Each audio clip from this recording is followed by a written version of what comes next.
Almost every child grew up watching Disney movies. Because of this, every child wanted to be just like those characters in the movies. Little girls loved dressing up as their favorite princess for Halloween, and little boys loved dressing up as their favorite prince. However, by looking a little further into these films, we realize that these movies are setting up gender roles for kids. Today, I'm going to talk about two main Disney movies, Cinderella and The Little Mermaid. Once upon a time, there was a perfect princess named Cinderella, with perfect features and a non-existent waist.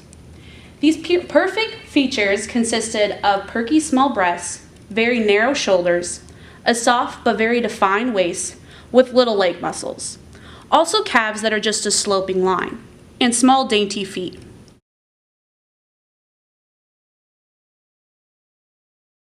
These features were paired with the ideal feminine attitude toward life. She was very patient, submissive, dealing with a lot of abuse from her stepmother and stepsisters. She listened and followed command that was asked of her and rarely stood up for herself.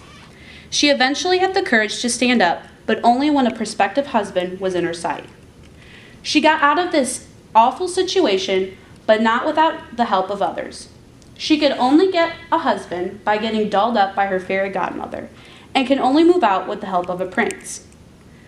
Down under the deep blue sea, there lived a beautiful young mermaid with once again perfect features.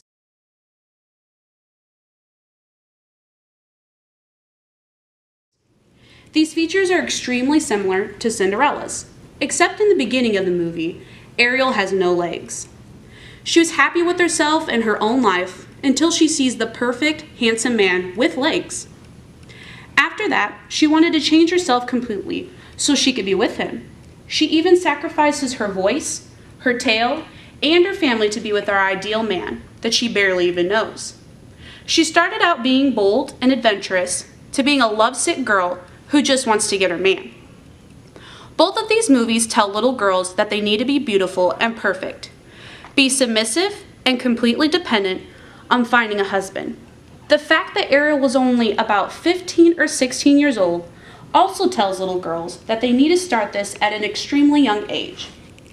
Also, the fact that Ariel only wanted a kiss and would give up anything for it shows little girls that the way to go is being naive. I think that Disney needs to start making movies that highlight a strong, independent woman who does not need a man to still have a happy ending.